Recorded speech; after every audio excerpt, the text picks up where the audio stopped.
eh, una de las tantas presentaciones de hoy. Ya para los que no estaban de tarde hoy, hemos tenido una jornada, hoy conmemorando el Día Internacional del Libro. Desde la mañana hemos estado acá, hemos compartido buenos momentos con escolares, con gente mayor que ha venido, que recién estuvo Carmen con el grupo literario también, con el libro Ellos Cuentan. Y bueno, quería yo presentar al señor escritor Óscar Pano Fabré, el cual tengo una relación con la ciudad de Durango, nosotros tenemos una librería allá, y varias personas acá lo conocen porque forma parte del grupo Identidad y de Historiadores de la región. Solamente eso, dar la bienvenida a Óscar. Él va a seguir, va a contar un poquito.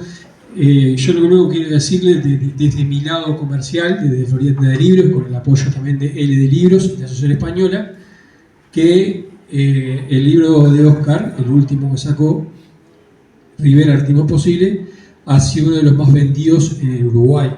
O sea, con lo difícil que es escribir, escribimos, o escribe mucha gente, pero con lo difícil que es colocar libros en Uruguay.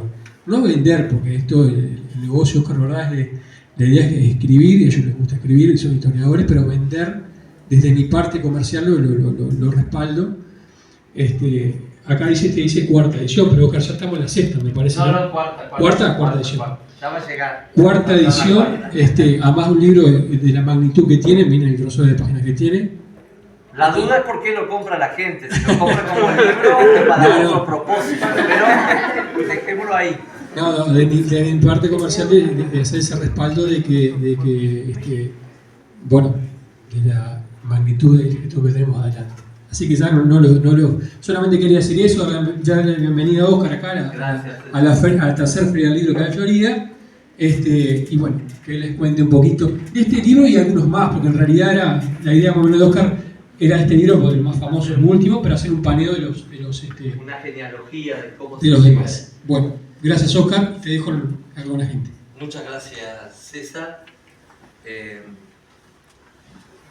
Yo me jubilé institucionalmente, pero la docencia la tengo ahí cerquita. Además, los exalumnos siempre insisten de que por Zoom, por esto, por otro, de alguna charlita. Bueno, buenas tardes, muchas gracias por estar, es un placer. Las felicitaciones a César, a Lorena, por llevar adelante este emprendimiento de las ferias del libro. No es fácil. Decía hace un ratito conversando que la cultura también tiene algo de gimnasia, y si se brindan cosas de manera continua, la gente se acostumbra a ese consumo y a esa gimnasia de asistir a propuestas culturales. Cuando no existe eso, bueno, todos nos aletargamos y entramos en una especie de que no nos sacan de casa con tantas tentaciones. Así que ese es el desafío también para los jóvenes. Y otra cosa que le decía, disculpen que esté nostálgico, otra cosa que siempre le decía a mis alumnos, no se imaginen que la docencia empieza y termina en el salón de clase. La docencia es permanente y sobre todo tenemos que ser gestores de propuestas para la sociedad. A los docentes nos pagan nuestro dinero la sociedad. Entonces, no está terminada nuestra tarea con las horas de clase. Ustedes me estarán diciendo que quiere que trabaje gratis, y sí, trabaja gratis. Nadie se ha muerto por trabajar gratis, y te puedo asegurar que si recorremos el país se sostiene en muchísimas cosas gracias a que hay gente que trabaja gratis, o que pone más horas, o que no está midiendo las horas. Y si miramos hacia atrás en la historia, bueno, no tenemos a veces idea de todo lo que se construyó por el voluntariado. Que lo saben bien, esta casa es ejemplo de eso, ¿verdad? De las colectividades de inmigrantes, todo lo que forjaron por la inmigración. Así que bueno, las felicitaciones a los organizadores y que se mantenga por mucho tiempo. Y vamos a seguir con la arqueología. Vieron que cuando uno empieza a hablar más del pasado que del presente, ya está complicada la cosa, pero los historiadores no podemos hacer algunas no podemos tomar algunas libertades. ¿Cómo se llega a este mamotreto de 650 páginas sobre Don Frutos Rivera? Bueno, yo sentí la vocación por la historia desde muy niño. Ya lo he contado, mi madre era de Nueva... La vocación mía no nació en Durazno, nació en Nueva Palmira. Mi madre era de Nueva Palmira, tenía una familia muy grande, que le gustaba mucho pescar. ¿Y a dónde iban a pescar? O a la pirámide de los 33, pegado al higuerón donde habían desembarcado Lavallejas y sus hombres, o a la pirámide de Solís, donde la tradición decía los charrúas lo habían matado. Bueno, imagínense para ese niño de 5, 6, 7 años que le contaran esas historias. A mí me impactaba. Y por lo tanto me enamoré de la historia desde esa edad. Mantengo todavía con 6, 7 años algunos apuntes que ya hacían unos garabatos. Pero siempre me sentí frustrado. Durante muchos años. Capaz que durante 15 años más o menos. Yo digo, qué desgracia. Con lo que a mí me gusta el tema de los indígenas y haber nacido en un país que no quedó ni uno. Parecía horrible. Era una frustración. Te estoy matando con el tema de la imagen. Trata de quedarme más quieto. Trata de quedarme más quieto, disculpa. Qué horrible. Y durante años, ¿por qué? Porque para mí, Salcí Puedes había marcado, como decían los libros, el fin del tema de los charrúas. Se abría el puerto de Montevideo a la llegada de inmigrantes y acá llegamos todos de los barcos. Cosa que todavía se sigue escuchando por ahí, pero ya el que dice eso es porque lee poco. Ya es de alto riesgo seguir repitiendo a esta altura del partido esas cosas.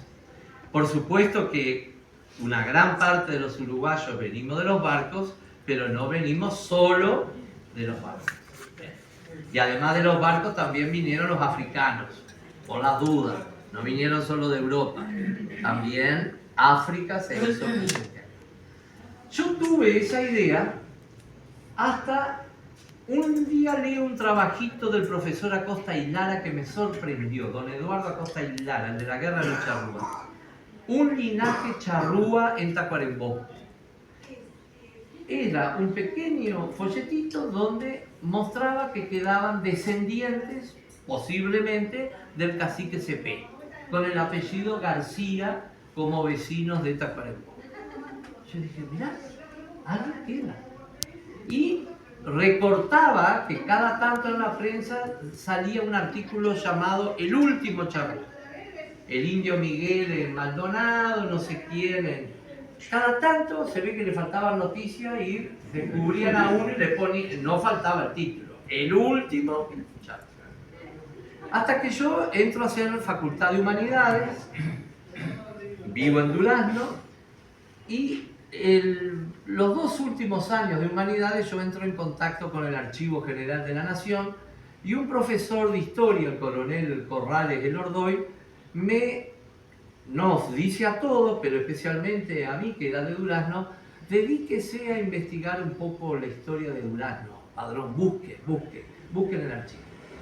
Y un día llega a mis manos los llamados, así se llaman en el Archivo General de la Nación, los padrones de Durazno de 1832-36. No hay padrones solo, son los censos. Son los antiguos censos que le llamaban padrones de empadronamiento.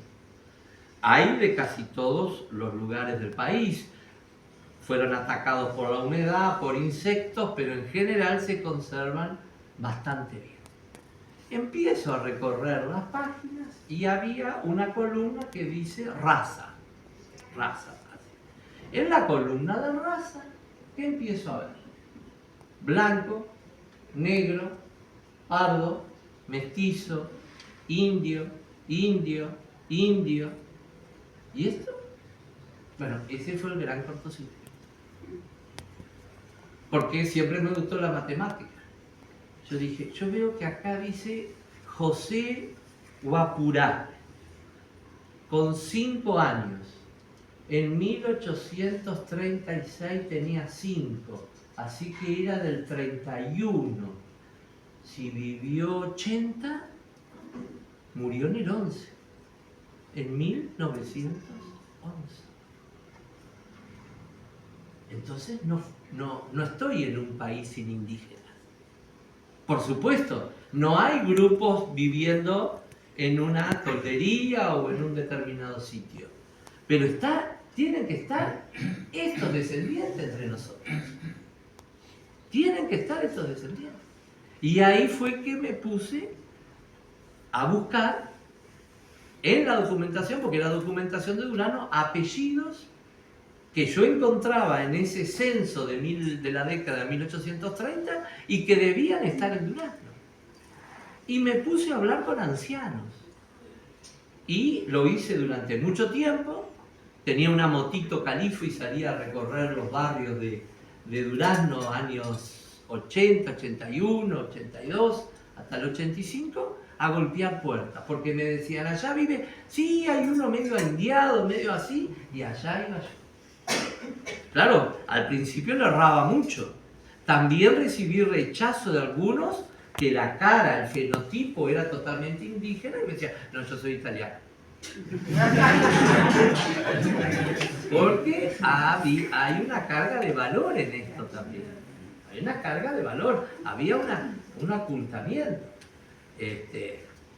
Hay otra anécdota, no me quiero quedar en esto porque no voy a llegar a Rivera, pero uno de los recuerdos más hermosos que tengo es de que cuando sale el libro y se hace muy, muy popular, un abuelo a una maestra le entrega un retrato de la abuela de este abuelo, o sea, la tatarabuela de la maestra, y le dice más o menos, de acuerdo a la versión que yo escuché, que yo recibí, mirá, esta era mi abuela, era india, pero antes no te la podía mostrar porque no se podía decir que teníamos abuelos indios.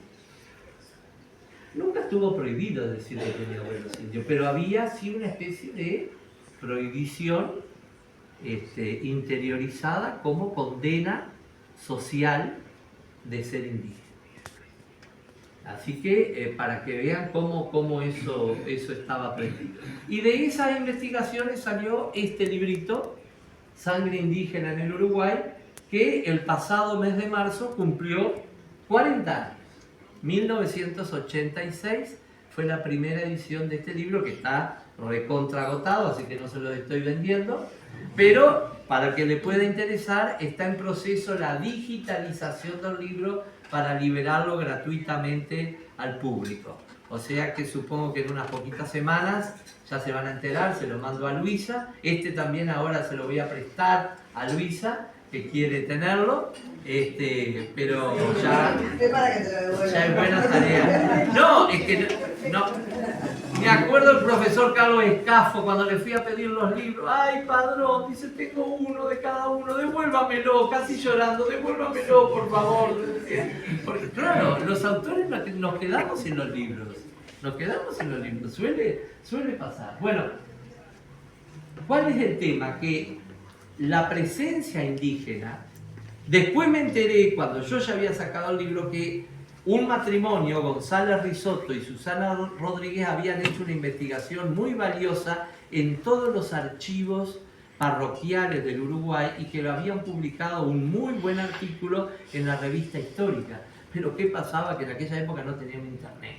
Y lo que se publicaba en la revista histórica era como que no se publicara, o sea, corría exclusivamente entre especialistas. Pero cuando yo me encontré con ese artículo fue una enorme satisfacción. Les confieso que lo publiqué con miedo, porque hubo gente que se enojó, hubo una inspectora de geografía que se enojó en un congreso de geografía diciendo que nosotros teníamos descendencia indígena, para que vean cómo era la cosa. Pero yo le iba a comentar otra cosita, no importa. Este libro, cuando yo empiezo a rastrear la población indígena, ¿qué encuentro? Que esa presencia indígena masiva en el Uruguay no era charrúa. Muchos al lado cuando decía patria, estaba raza, y después decía patria. Patria, muchos decían oriental, pero muchos decían Entre Ríos, Yapeyú, Apóstoles, Misiones. era la presencia, y ahí me empiezo a meter por otro laberinto de la historia, el laberinto de las misiones jesuíticas. Eso pasa mucho en la investigación, de que uno ni se imagina cuando comienza a investigar a qué puerto va a terminar su navegación, porque van apareciendo cosas. No sé si aquí hay alguien que hace genealogía, pero todos los que hacen genealogía les pasa eso. Ignoran todo su árbol genealógico y el día que empiezan a meterse por esas ramas, en lugar de ir, ir quedando satisfecho porque dijeron, terminé, no terminan nunca más. Porque se va abriendo en raíces que ni se imagina. Bueno, este libro entonces me introduce al mundo de las misiones jesuíticas y ahí empieza a aparecer Rivera. Ahí aparece Rivera y también Rivera, el hombre que trae alrededor de 6.000 guaraníes misioneros en la campaña, después de la campaña de las misiones. Rivera, el fundador de Durazno. Rivera, el fundador de Tacuarembó y que colaboró en la fundación de Salta. Y entonces, ¿cómo es la cosa? ¿No era que era el que había matado a los indios y resulta que buena parte de su trayectoria la hace unido a militares y a familias y a población indígena? Entonces, ahí se empieza a abrir otro panorama de búsquedas. Escribo una historia de Durazno, allá por el año 1992, que tiene un capítulo que dice El Durazno de Don Frutos Rivera. Y sigo navegando entre varios temas, pero fundamentalmente historia de Durazno, historia de las misiones y la presencia misionera y los caudillos y el poblamiento del Uruguay. En el año 96 publico un libro que no lo traje ahora, que está agotado también, espero este año poder hacer una tercera edición, Ocaso de un pueblo indio, que es precisamente la historia de ese éxodo de las misiones, acompañando a Rivera cuando, por la Convención Preliminar de Paz de 1828, tiene que entregar las misiones. Y los indígenas que quedaban en las misiones no se quieren quedar porque tienen miedo a las represalias de los brasileños. Y entonces lo acompañan, pero son más de 70 carretas que vienen, impresionantes, traen las campanas, traen todos los útiles de las iglesias, traen las últimas cosechas, y con esos indígenas primero se va a fundar Bella Unión, o Santa Rosa del Cuarey, va a ser la capilla, o Bella Unión. ¿Con qué propósito? Con el propósito de defender la frontera del Imperio de Brasil. Y después, evidentemente, desde Montevideo controlar o atender Bella Unión era muy difícil. Estamos en el nacimiento del país y ya, aunque todavía la divisa blanca y colorada no existía en el año 29, 30, 31, pero los bandos políticos sí existían alrededor de los caudillos, de Juan Antonio, de Don Frutos, y por lo tanto, desde aquel tiempo hasta el día de hoy, nada queda fuera de la discusión política. Y lamentablemente no siempre se valora si la idea o la iniciativa es buena, sino quién es el padre de la criatura y a quién va a beneficiar políticamente. Y bueno, a Bella Unión le pasó lo mismo. Sin duda que era un avance tener una población en el norte, vigilando la frontera de ese límite del río Cuarey, que era de una fragilidad absoluta. No nos olvidemos que una década atrás, los miembros del Cabildo de Montevideo, ¿qué habían hecho? Le habían cambiado a los brasileños todo el territorio al norte del Arapey, o sea, todo el departamento prácticamente de Artigas, lo habían cambiado por una farola en la isla de Flores. Eso ya nos refleja la mirada de territorio que tenían desde Montevideo. Ese es otro subproducto de mis investigaciones históricas, mi denuncia al centralismo. O sea que el historiador y el docente se ha ido cargando de temas en el camino como resultado de las investigaciones. Porque creo que toda nuestra historia y buena parte de nuestra interpretación histórica está muy marcada por el fenómeno del centralismo, pero es un fenómeno que pocas veces en las clases de historia se lo pone sobre la mesa. Les voy a decir más, yo nunca tuve un profesor en la enseñanza media ni en la enseñanza universitaria que me hablara del fenómeno del centralismo. Lo tuve que descubrir leyendo y padeciéndolo, sobre todo. En las clases de historia, en Durano, en Montevideo, me enseñaron a interpretar la historia desde la óptica partidaria, según la literatura que ha generado cada partido. Me enseñaron a interpretar la historia según la clase social, desde el punto de vista del enfoque ideológico marxista, que también ayuda. Pero interpretar nuestra historia, y no solo la nuestra, sino de buena parte de América, desde la óptica de los centros de poder, generalmente portuarios, urbanos, y los territorios interiores que muchas veces han sido simplemente vistos como territorios de extracción, pero no como territorios de derechos a tener las mejores condiciones de vida, eso lo aprendí solito. Por suerte que rápidamente encontré muy buena compañía, como un señor llamado Pedro Figari, escribiendo allá por el año 1915-16, que el Uruguay no necesitaba tantos liceos, sino que necesitaba escuelas técnicas. Y después un señor que les arruinó la fiesta de 1930, que no sé si lo sintieron nombrar, porque nunca ha gozado de buena prensa, por supuesto, don Julio Martínez Lamas, que escribió Riqueza y pobreza del Uruguay. Y veo que Alberto Cruz asiente con la cabeza, porque él es otro admirador de Julio Martínez Lamas, porque Julio Martínez Lamas es de los que tempranamente denuncia el fenómeno de las migraciones desde el interior hacia la capital, que es el tema de la especialidad de él. Bueno, y después de Ocasio de un pueblo indio, vienen otros trabajos, otros libros. Hay un trabajo Artigas y los charrúas, donde sobre todo refuto las ideas de Carlos Maggi en un libro que en su momento fue muy popular sobre el caciquillo.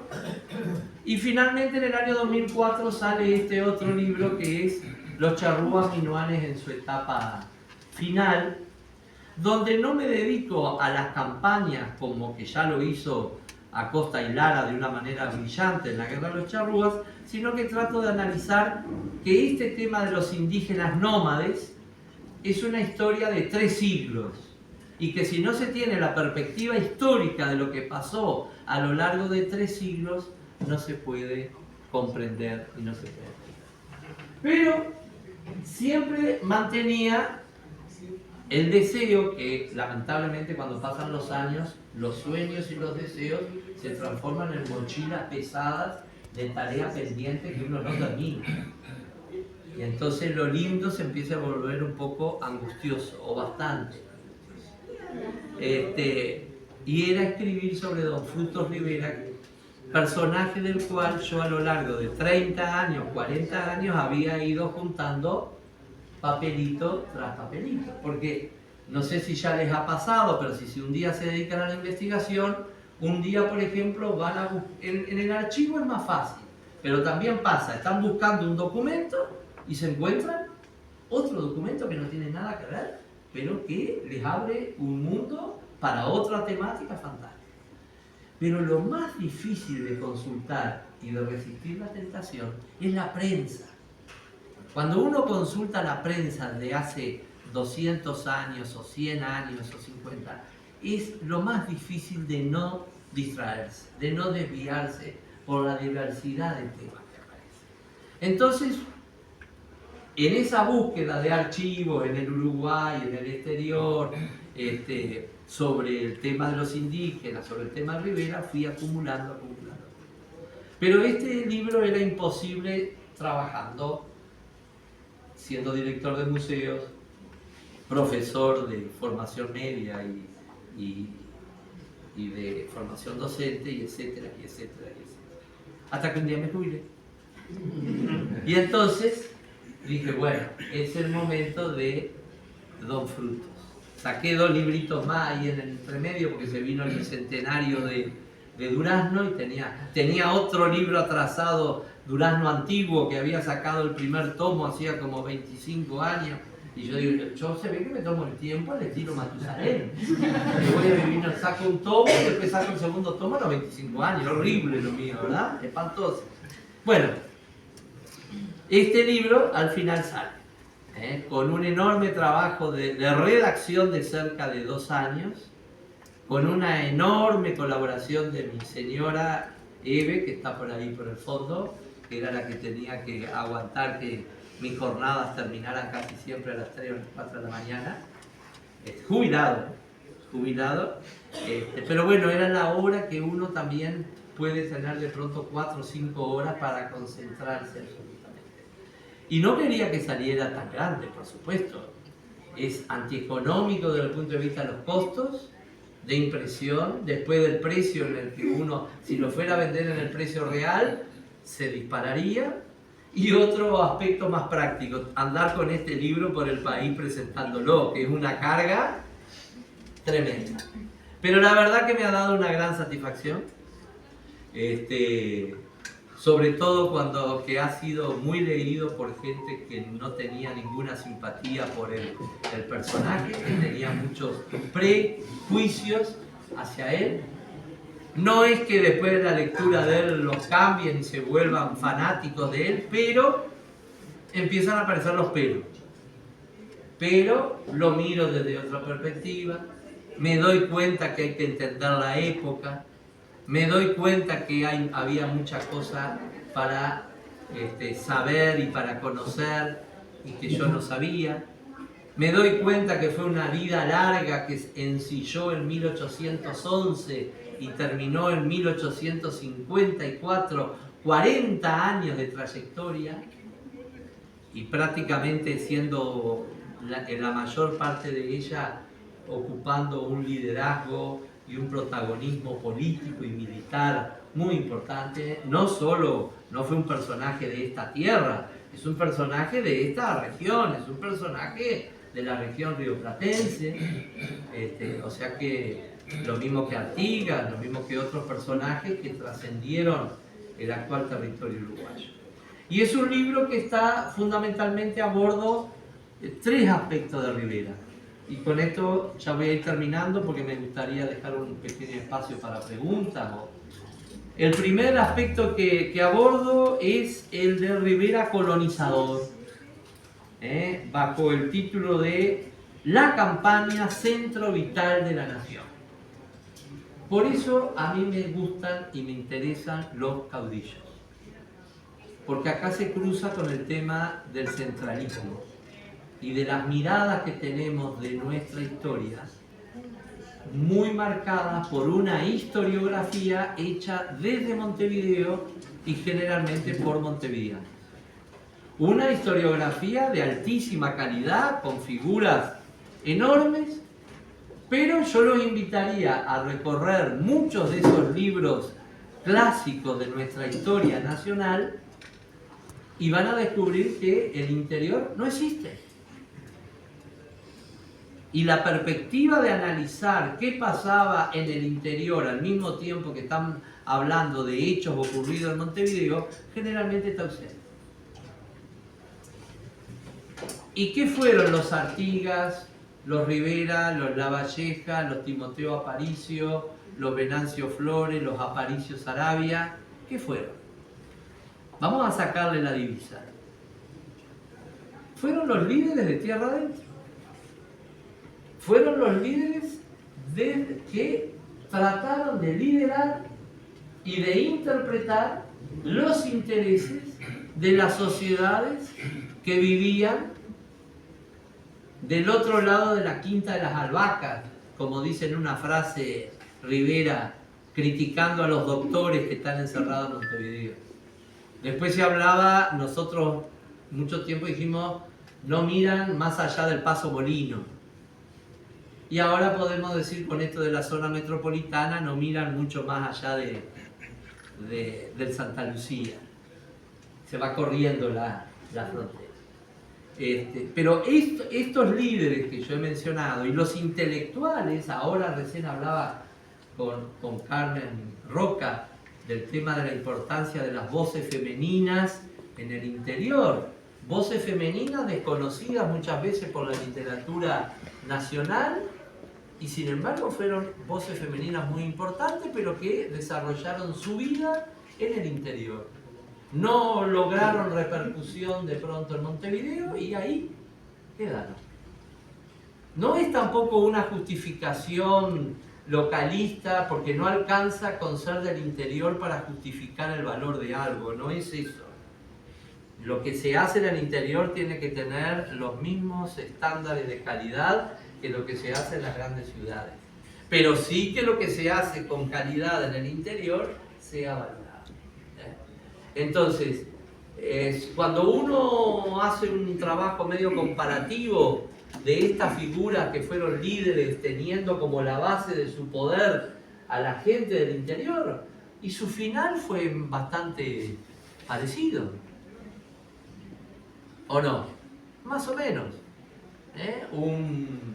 Un Artigas exiliado en el Paraguay, un Rivera exiliado por la gente que usaba su propia divisa en Rivera, regresando para morir a los pocos meses, un Venancio Flores asesinado en las calles de Montevideo, un Timoteo Aparicio que murió tranquilo pero perdieron los huesos y tuvieron que salir hace unos años, creo que fue Pelford, ¿verdad? Y otros investigadores a buscar, porque hasta el Partido Nacional, que le debe muchísimo a don Timoteo, porque se ve que era medio pardo y morocho, no lo tenía demasiado destacado en el gran panteón de los hombres del directorio. Y sabemos que don Aparicio Saravia muere de una bala y muere teniendo la oposición de sectores dentro de su propio partido, sobre todo sectores doctorales de Montevideo. Entonces, por ahí viene un poco la interpretación de este personaje.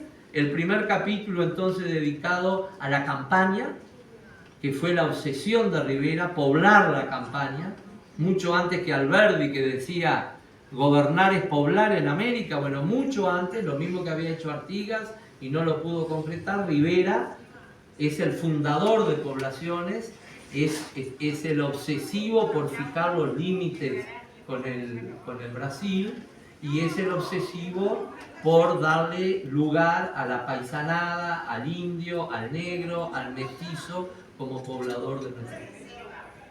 El segundo capítulo, que es la segunda parte, que es la más grande, es un trazo biográfico es un resumen de unas 400 páginas, 350, 400 páginas. Imagínense este hombre, 40 años de trayectoria, más de 40 o 50 mil documentos firmados, varios miles de cartas. Una biografía de Rivera lleva muchos tomos. El archivo Artigas, que es la trayectoria de Artigas, llevó 40 tomos y fueron 10 años. Proporcionalmente la cosa es compleja. Pero tomo sobre todo el periodo de mayor plenitud, del año 20-21 hasta que es desterrado. Y la tercera parte abordo el destierro de él, una época muy poco conocida, cuando tuvo que estar en Brasil, pero que lo sigue pintando como fue siempre, como un hombre de un pensamiento muy claro, de una picardía también muy especial, y que regresa al país, lo nombran miembro del triunvirato junto a su compadre Juan Antonio Lavalleja, que se prometen darse un abrazo después que habían estado tan peleados y ese abrazo no se pudo concretar, se lo dieron por carta el abrazo, pero el abrazo real no se pudo concretar, y mueren casi los dos juntos también. Uno muere en octubre y el otro muere en enero. La verdad que es una vida muy singular, la vida de estos dos hombres. Y muere en el ejercicio del poder, y muere como un verdadero animal político, es decir, muere dando órdenes militares, muere dando disposiciones políticas y haciendo de sus travesuras, de sus picardías, pero también llamando a la reconciliación de los orientales y hasta dejar de pelearse por divisas partidarias. Hasta que muere en Arroyo, a orilla del arroyo Conventos, y hasta su muerte es como una película que algún día habrá que realizar, porque ustedes saben que su cuerpo es trasladado en pleno enero, allá desde el 14 de enero más o menos, el 13 se ve que lo prepararon al cuerpo, y el 14 arrancó el cortejo desde el Arroyo Convento hasta Montevideo, pleno enero, en un carruaje, con aquella anécdota de que lo pusieron en un cajón con caña, con alcohol, que no quedó nada de alcohol en Melo, bueno, pero y al final el cuerpo llega a Montevideo, y primero se lo vela en su casa, que actualmente es museo. Fíjense que es la única figura en nuestra historia que tiene dos casas desde las cuales gobernó: la casa de Rivera en Montevideo y la casa de Rivera en Durazno. Eso yo creo que refleja bien ese hombre que trató de conciliar, porque Rivera nunca fue anti-Montevideo, nunca fue anti-Montevideo. Como buen político y como buen estadista, Rivera buscó la conciliación de esos dos ámbitos tan diversos, y tenía mucha influencia y muchos adherentes de Montevideo, también tenía muchos enemigos, y ni que hablar en la campaña, donde él se sentía mucho más seguro. Así que bueno, la propuesta de este libro, que además tiene un subtítulo desafiante, trato de demostrarlo en el libro: el artiguismo posible, que daría para otra charla. Este es el último libro escrito. Supongo que este año saldrán uno o dos más, vamos a ver si nos da. Los días siguen teniendo 24 horas y ese es un gran problema. Pasa demasiado rápido el tiempo. Pero estoy satisfecho, y creo que tuvo que haber salido así, grande, voluminoso, porque es casi imposible tratar de dar una visión global de Rivera en pocas líneas, porque es demasiado lo que se pierde. Es demasiado lo que se pierde. Con esto termino. Hay una carta muy linda de Artigas a Rivera, criticándole la letra, donde dice: lo felicito por los progresos en la letra. Cada vez le entiendo menos. Para que vean que don José también tenía su humor, por supuesto. Pero tenía una pésima caligrafía, la ortografía peor, pero era un gran escritor. Y entonces, cuando se leen las cartas y se las limpia de todos esos errores y se le facilita al lector, ahí emerge realmente una mente brillante, que podía hablar de caballos o de guerra, como lo hace en más de una página, de la política internacional, de lo que pasaba en Europa o de lo que pasaba en América. Esa visión de él, y en general de los caudillos, tenemos más la idea que los caudillos sabían pelear, y que las ideas, el pensamiento y eso venía por otro carril. Bueno, hace pocos días escuchaba una conferencia sobre Justo José de Urquiza, porque el 11 de abril, que nosotros recordamos al Si Puede, en la Argentina se recuerda el asesinato de Urquiza.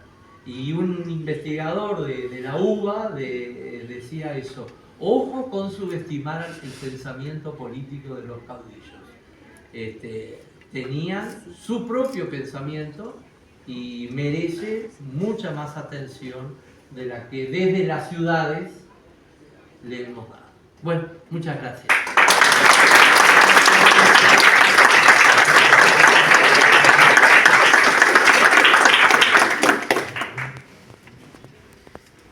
Esto tiene horario de salida, pero no sé si hay alguna pregunta, alguna consulta, que de forma breve, encantado. Quería hacer un comentario. Vino una compañera del grupo de entidad, doña Mirta Gutiérrez, que está ahí, y ella creo que tiene algo para comentar. Ella estuvo la otra vez, yo estuve hablando con ella, sí. Usted me estimó el libro. ¿Cómo no? Que yo lo tengo. Pero la cosa es que los Osorio, con mi familia, eran como hermanos también. Y no lo encuentro en ningún libro que aparezca. Cuando compré ese libro, que usted me lo firmó y todo, yo dije, no sabía, empecé en el último. ¿De qué Osorio? ¿Es de los Osorio de Maldonado que lo matan a uno de ellos? No, de acá. Osorio de acá. Bueno, realmente Rivera hizo de las relaciones personales una de las claves de su poder político. O sea que, y ya lo vayan aprendiendo que hay gente joven, si les gusta hacer política, está todo bien con los micrófonos y con la televisión, pero tienes que salir a recorrer y a patear barrio por barrio, paraje por paraje, porque esa es la forma que los conozco. Bueno, hay un general argentino, el general José María Paz, que lo critica mucho a Rivera, y una crítica que le hace a Rivera que es: se para en cuanto rancho hay, se para Rivera. O sea que era una tortura viajar con Rivera porque hacía una parada. ¿Por qué paraba en cada rancho? Porque cada rancho era un adherente. Cada rancho era un compadre y una comadre a la cual Don Fruto le había bautizado el hijo. Por eso algún autor dijo: pelea con un escuadrón de ahijados. Porque los que fueron ahijados en la época de él, en la época de Artigas, eran soldados 15 o 20 años después. Entonces, no está ese Osorio, seguramente que no está ese Osorio, pero no está el 95% de los que fueron sus soldados y sus amigos por esas causas, porque fueron miles y miles. José L. Osorio, que le pusieron sí en Montevideo el nombre a una calle. Bueno, los Osorio venían de Río Grande del Sur. Los Osorio, y hay un general Osorio, dos generales padre e hijo, muy importantes. Incluso uno de ellos pelea en la batalla de Sarandí y lo salva a Bento Manuel Ribeiro, que se le había caído el caballo. O sea, de pronto viene de esos Osorio. Todo lo que yo podía investigar y he leído, salieron de Galicia. En gallego. De la realeza. Unos embarcaron para América en una excursión que venían a poblar la Patagonia. Cuando llegaron a la Patagonia era tal el frío que no se quisieron bajar nadie. Sí, es el operativo Patagonia que se frustró. Finales del siglo XVIII, que después van a Minas y a otros lugares. Y terminan en Montevideo. Exacto. Por ahí. San Carlos, todo Por eso. ahí está ahí. Bueno, pero entonces, déjeme ver porque puede. Sí, Guillermo. No, cuando es por otro tema. No, creí que era por eso. No, por otro tema. José Osorio. Hay un Osorio que es un hombre de mucha confianza de Rivera, que es de Maldonado, pelea en la batalla de Sarandí también, y después lo matan cuando comienza lo matan en Río Grande do Sul cuando comienza la revolución de 1836.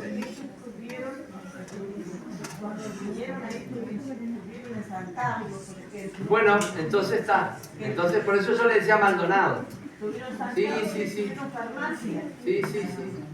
Ese Osorio muere por 1836-37. Lo asesinan y le dolió muchísimo a Rivera. Si estamos hablando del mismo, era una persona muy querida por Rivera y lo matan por ser amigo de Rivera.